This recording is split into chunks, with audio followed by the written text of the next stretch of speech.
قرائت شاهاثر علامه باباجان غفورов تاجیکان. تاریخ قدیمترین قدیم، عصر میانه و دوره نو. گفتار 60. اثر تاجیکان شعله‌ای بود که به صحیفه های تاریک و فراموش گشته تاریخ ملت تاجیک روشنی انداخته، پدیده های خودشناسی و افتخار ملی را تکمیل داد. پرزیدنت جمهوری تاجیکستان امام علی رحمان.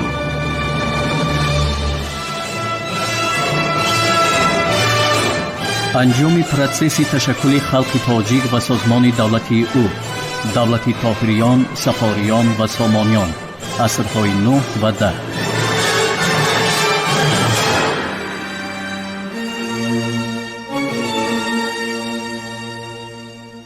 بناکاری و معماری. در مأخذهای خطی خبر داده می شود که در عصرهای 9-10 بسیار بنا و عمارت‌ها ساخته شده بود، ولی از آنها خیلی کم تا به روزهای ما آمده رسیدند. بسیار کوشک و قصرها، سرای و دکانها، مسجد و مدرسه ها و مقبره ها ساخته شده بودند. مصالح بناکاری اساساً گل، پاخسه و خشت خام بود. چوب هم بسیار استفاده می شد. ستون و بالارهای چوبین برای معماری عصر 9-10 خیلی خاص است. خشت پخته کمتر استفاده برده می شد، ولی محض در همین دوره بناهای محتشم به وجود آمدند که از خشت پخته ساخته شده بودند و این کار کامیابی نبود، کامیابی مهم و پروگرسیوی زمانه بود. از جمله بناهای محتشم عصرهای 9-10 خوبتر از همه مقبره ها تدقیق شدند. الحال 4 مقبره آن دوره معلوم است: مقبره سامانیان در بخارا، مقبره عرب عطا در تیم، مقبره میر سید بهرام در کرمینه و مقبره آق آستان بابا در قریبی اوزون. موافق اعتراف عموم، مقبره سامانیان آثاری بی‌نظیر و بی همتای صنعت معماری عصر میانگی آسیای میانه می باشد. ظاهراً مقبره شکلی مرکب ندارد. این یک انشاءات مکعب شکلی است که بالایش با گنبد پوشیده شده است. اندازه مقبره هم کلان نیست، ولی بسا با صلابت و با شکوه می نماید. در عین حال نهایت مناسب افزودن نقش‌های عمودی و افقی دیوار، زیب و آرایش بیرونی بنا تمام عمارت را به غایت نفیس و لطیف نشان می‌دهند. هر 4 نمای بنا یک رنگ زیب دارند. سراسر بالای دیوار را قطاری رواقچه ها پیچانیده گرفتند. پایانتر از قطاری رواقچه ها خود دیوار سر شده، مساحت هر یک نمای آن گویا به 3 قسم تقسیم کرده شده است. در مابین یک 4 کنجه کلان که در میانجای آن رواق و دری درآمد جای گرفته است. از دو طرف این 4 کنجه رواقدار باز به مساحت معین دیوار طول کشیده تا گوشه عمارت می رسد. گوشه عمارت باشد به شکل ستون غفص و مستحکمی یک طرفش با دیوار پیوست ساخته شده است. درآمدگاه نیز گویا از چند قسم عبارت است. پیش از همه درآمدگاه از پیش یک رواق و در پس این رواق باز یک رواقی خردتری دارد و 2 پایه هر 2 رواق به ستونچه ها تکیه داده شده. همه این درآمدگاه مقبره را خیلی دروندار کرده نشان می دهد. از درون دیواری بنا به گنبد با شرفه های پیوسته شده است که هر یک نوگی آن به کنج تکیه می کند و با همین 4 کنجه به 8 کنجه مبدل می شود. عموما درون بنا هم مثل بیرون آن به پاره های معین جدا کرده شده است. باز خودی همان 4 کنجه که در میانجای آن دری برآمد جای گرفته است، باز همان قطاری افقی رواقچه های بالا. در بین شرفه ها و قطاری رواقچه های بیرون در مغز دیوار کاداکی تنگی هست که تمام بنا را پیچانیده گرفته است. واسطه اساسی آرایش بینا خشت پخته و نمود اساسی نقش طرز گوناگون چیدن خشت است.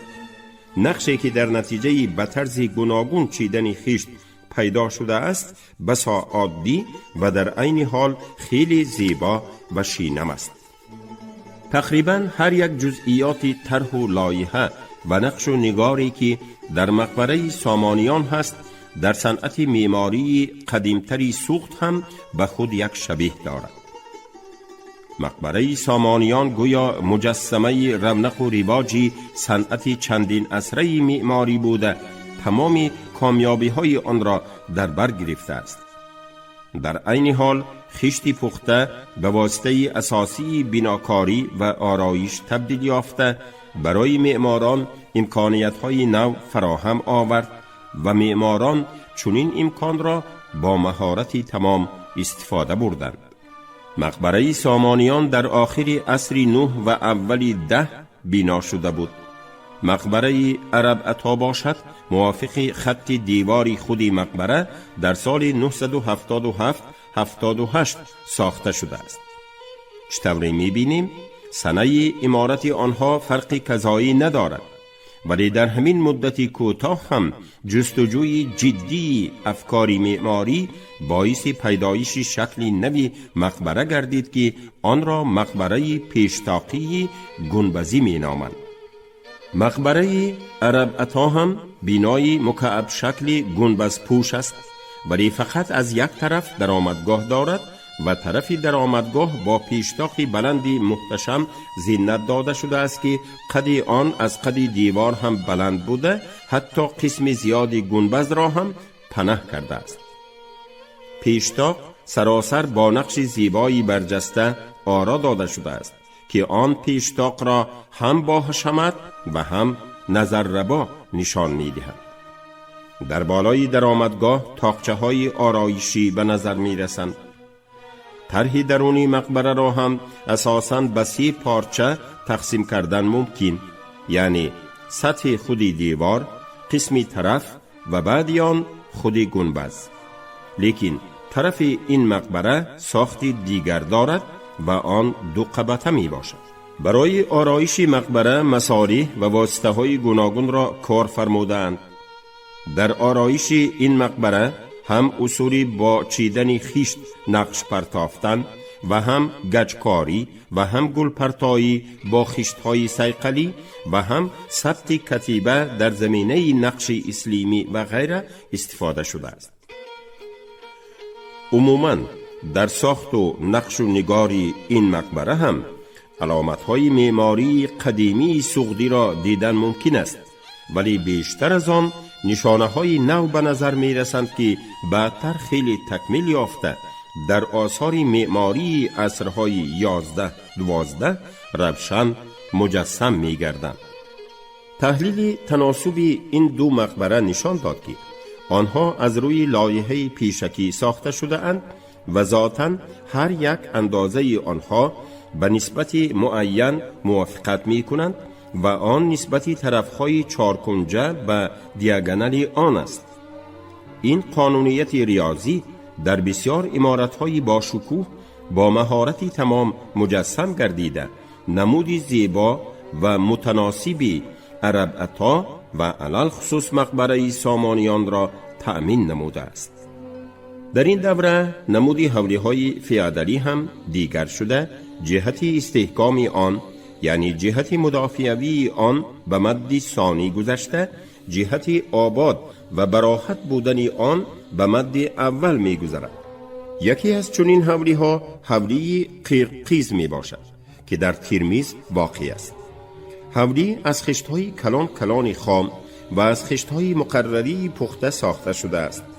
حولی 10 بنا و عمارت های گوناگون دارد که در 2 قبط جای گرفتند و با گنبز و بام های گوناگون شکل پوشیده شدند.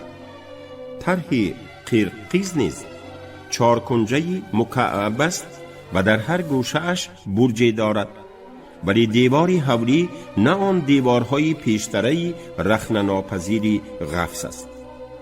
درآمدگاه حولی یگان جهاز یا انشاءات مدافعوی ندارد. دیوار هم سراسر پر از تیریزه بوده، حتی در برج‌ها تیرکش نیست. در نیمه افراسیاب باقی مانده قصر سامانیان کشف شد که آن نیز از خشت خام ساخته شده است. یکی از تالارهای قصر نقش و نگار داشته است و از آن پاره اداره و عرقه رنگین و نقشین و این چنین پاره های تصویری روی دیوار باقی مانده است. ایزاره عبارت از لوحه های کلانی چارکنجه است که در میانجایش نقشی کلانی اسلیمی دارد و اندرون این نقش باز نقشی خردتری نباتی می نماید. انداوه نقردار قصر سامانیان دلالت می کند که گجبوران آن دوره صاحب صنعت، مهارت و ذوق بلند بودند. نمونه چوب‌های کندکاری نیز جالب دقت می باشد. در این بابت محراب مسجد اسکادر، سرستون‌های سنگستان و ستون‌های بالا آب زرفشان را نام بردن ممکن است. علال خصوص محراب اسکادر جالب دقت می باشد. این آثار نادری صنعت به یگان میخ و یا شیریش ساخته شده سراسر کندکاری کرده شده است و کندکاری از حاشیه‌های کتیبه کوفی، نقش کلان کلانی زنجیره و ریزه نقش اسلیمی عبارت می باشند. ستونهای کرود، آببردان و فتمیو و سرستونهای سنگستان هم خیلی خوش تناسب و نظرربا می نمایند. این ستونها نیز موافق عنعنه قدیمی صنعت سوغدی آرا داده شده باشند هم در آنها عنصرهای نو نیز به نظر می رسند. بامه این ستونها با اصول چقور کندکاری شده، اساساً از نقش نباتی و تصویر شرطی حیوانات ترکیب یافته است. تصویر شرطی حیوانات، ماهی، پرنده، گوسفند و غیره علل خصوص در ستون آببردان و سرستون سنگستان زیاد است.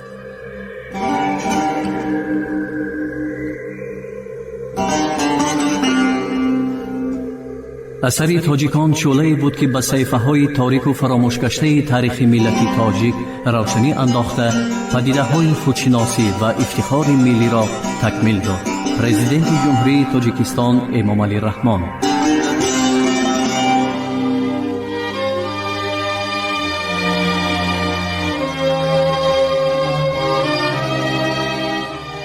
تجارت و معاملات پول.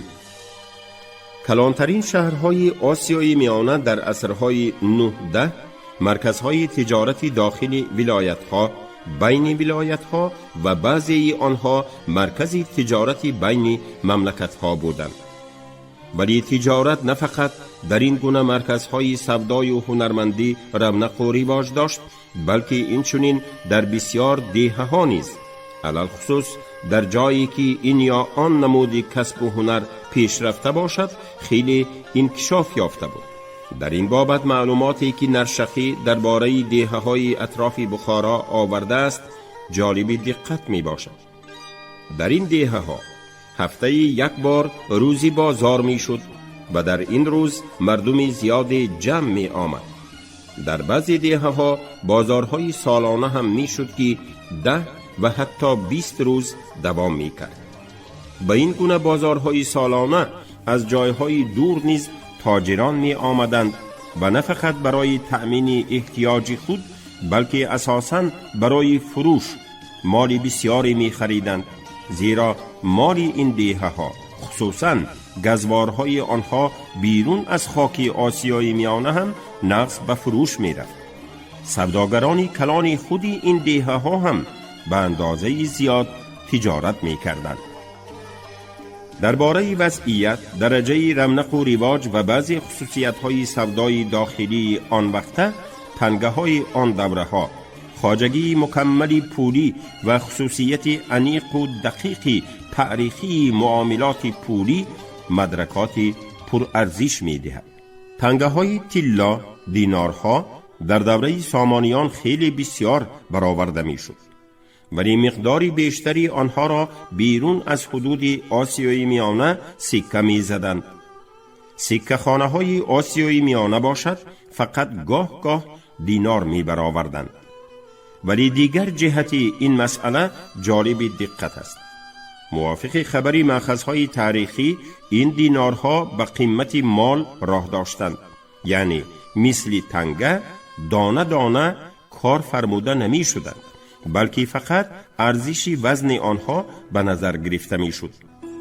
این ادعا را وزن خود دینارها نیز تصدیق می نماید، یعنی وزن دینارها از همدیگر آنقدر فرق کلان دارد که دانه بای استفاده شدن آنها تماما از امکان بیرون است. اما تنگه های طلا در عصرهای من بعده هم، یعنی در عصرهای 11-13 دانه بای نی بلکه به ارزش وزن استفاده می شدند. ولی در این دوره ها آنها اینچنین در معاملات حقیقی سودا نیز به کار می رفتند. در عصرهای 9-10 باشد آنها عملاً واسطه معاملات نبودند.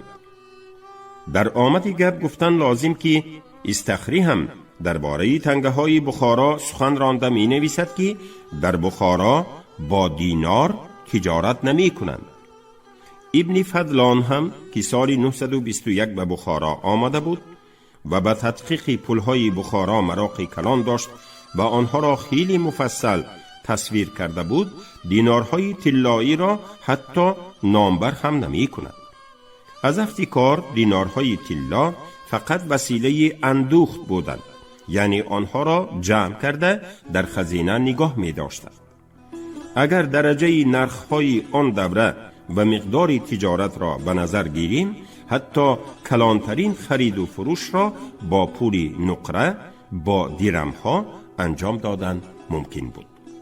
در عصرهای 9-10 در دولت طاهریان و سامانیان نمودهای گوناگونی درم‌ها سکه زده می شد و هر یک درم نام مخصوص و قدری مخصوص داشت.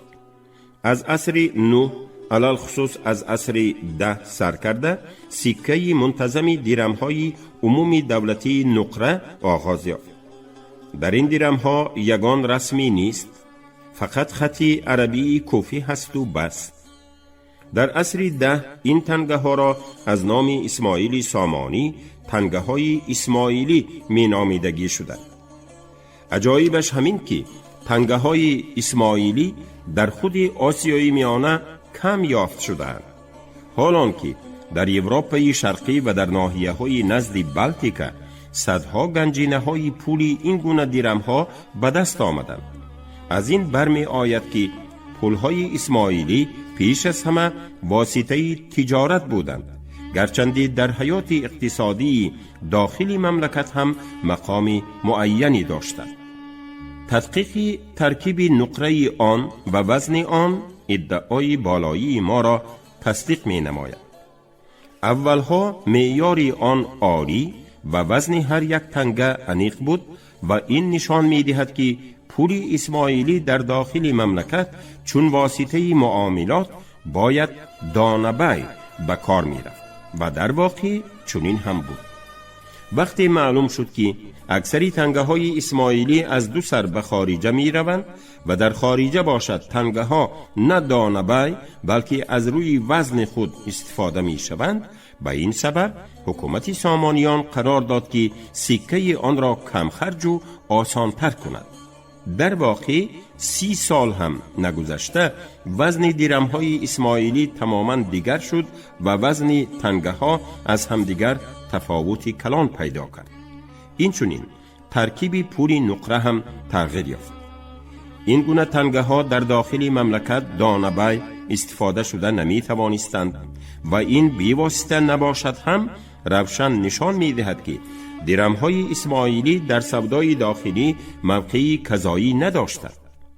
احتمال آنها هم مثل طلا فقط احیان در بازار داخلی به کار می رفتند. واسطه اساسی معاملات پولی در آسیای میانه در عصرهای 9-10 درم‌هایی بودند که در مأخذها درم‌های خوارزمی، مسیبی، محمدی یا قطریفی نامیده شده‌اند. این تنگه ها برخلاف درم‌های اسماعیلی خیلی کم خط ولی خیلی زیاد صورت داشتند. صورت اساسی روی این پنگه ها چنین بود: در یک طرفش صورت از میان بالای پادشاه و در طرف دیگری آن نظرگاه مقدس با آتش و پاسبانان. این صورتها تصویری سخماتیکی صورتهای تنگه های یکی از شاهان ساسانیان می باشد که در عصر 5 حکم می راند. یکی از خصوصیت های اقتصادیات آن دوره همین بود که خراج محض با همین 3 خیلی تنگه صورتدار داده می شد. ولی هر یک ولایت حق نداشت که با کدام نمود این تنگه ها خواهد با همان خراج خود را دهد، بلکه هر یک ولایت عهده‌دار بود که خراج خود را فقط با همان نوع تنگه ها دهد که برای آن ولایت مقرر شده است. مثلا ولایت شاشکی کانهای زیاد داشت و شهر خوجند خراج خود را فقط با درم‌های مسیبی باید میداد که ترکیب نقره این درم‌ها خیلی تازه بود. سوق و مرکز آن سمرقند این چنین فرغانه چون خراج باید درمی محمدی میدادند. بخارا باشد فقط درمی قطریفی میداد و غیره. خراج ولایت استروشن باشد 48,000 درم محمدی و 2,000 درم مسیبی بود.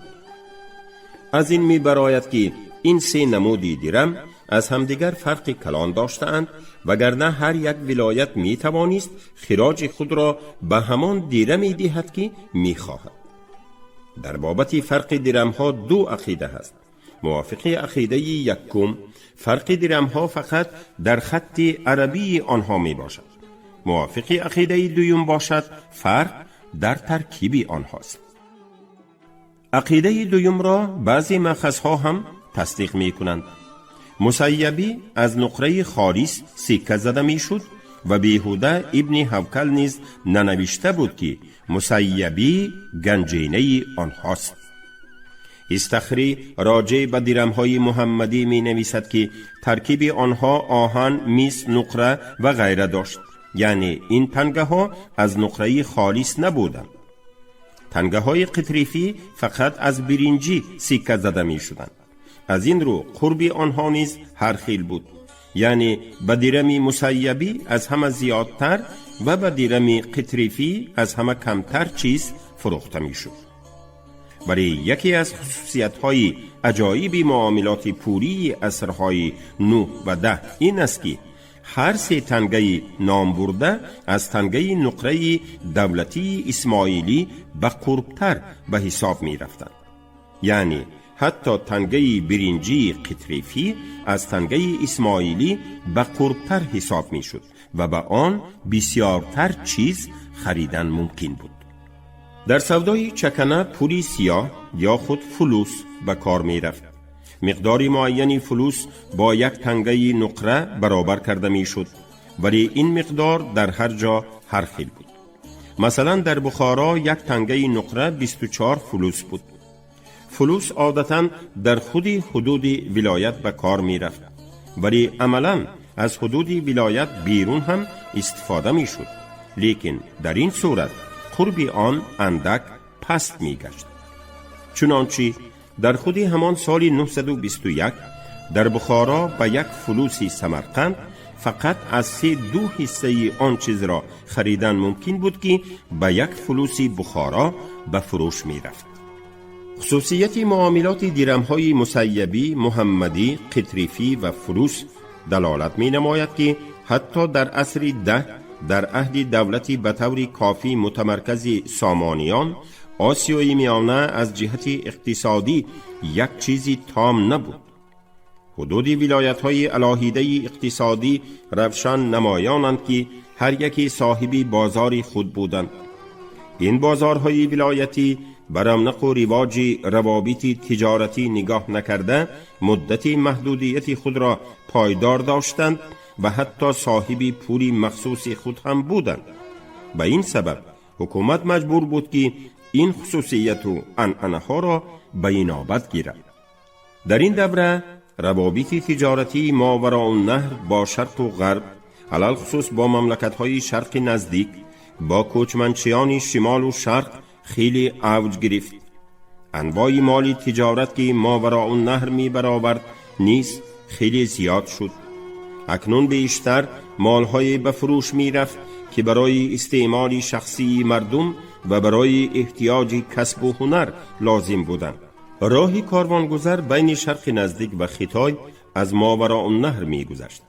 این راه از کشورهای ساحلی بحر میان زمین سر شده از بغداد، همدان، نیشاپور، مرو، آمول گذشته به بخارا می آمد و از اینجا دوام یافته از سمرقند می گذشت و شام، تراز، بلاساغون، سویاب و ساحل جنوبی استقبال را طی نموده به مغولستان و از آنجا به خیتای گذشته می رفت. کاروانها بعضا نهایت کلان می شدند. مثلا ابن فضلان که سالهای 921-22 به صفت کاتب سفارت خلیفه مقتدر به ملک بلغار سفر کرده بود می نویسد که کاروان سفیر از 5000 کس، 3000 اسب و اشتری بیشمار عبارت بود. اما کاروانهای مقرری به هر حال اینقدر کلان نمی شدند. اکثر وقت به کاروان غیر از سوداگران اینچنین کاسبان، هنرمندان، آریمان، رسامان، سیاحان هم همراه می شدند. سفیران هم با کاروانی می رفتند. در این خیل وقتها کاروان در واقع خیلی کلان شده می رفت و برای محافظت آن دسته مخصوصی مسلح نیز تشکیل می کردند. روابط تجارتی ماوراء النهر با خراسان و ملک بلغار نیز خیلی رواج و رونق داشت. ابن فضلان راه تجارتی را که آسیای میانه را به کشورهای جنوب و شرقی اروپا می پیوست خیلی مفصل به قلم داده است. پیشتر راه سودا از ایران و بغداد تا ملک بلغار از کوکز و ملک خزر می گذشت. ولی در ابتدای عصر 10 در عهد خلیفه مقتدر مناسبت خلیفه بغداد و پادشاه خزر ویران شد. به این سبب راه سودا از ماوراء النهر گشاده شد. ابن فضلان می نویسد که راه سودا از بخارا گذشته تا به عمو می رسید و از اینجا با راه آبی تا خودی مرکزی خوارزم جنوبی شهری کت رفته بعد تا اورگنج دوام می کرد و از آنجا هم گذشته به واسطه انبه به خودی ملک بلغار انجام می یافت. چطوری می بینیم؟ راه سودا از پهلوی ملک خزر گذشته قد ساحلی چپی والگا طول می کشید. در سر این راه بسیار رباط و سرایها بنیاد شدند که در آن جایها مسافران استراحت می کردند. مقدار زیادی درمهای اسماعیلی سامانیان که در سراسر روسیه حتی از خودی ساحلهای بالتیک یافت شدند دلالت می نمایند که رابطه تجارتی بین آسیای میانه و دولت روس خیلی مستحکم و با رونق و رواج بود. از ملک بلغار به آسیای میانه موینه، چرم، مصالح چرمگری به مناسبتی در خود آسیای میانه رواج یافتن چرمگری، چاروا، عسل، چارمغز و غلام می آوردند. از آسیای میانه به کشورهای شرقی اروپا برنج، میوه خشک، متاعهای گوناگون و بیش از همه درمهای نقره اسماعیلی می بردند.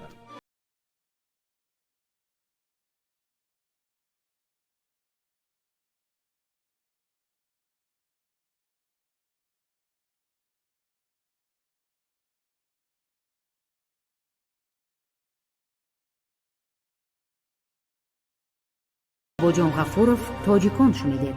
абдурашид хоҷамқуловхон, коргардон Шералии Нағзалӣ.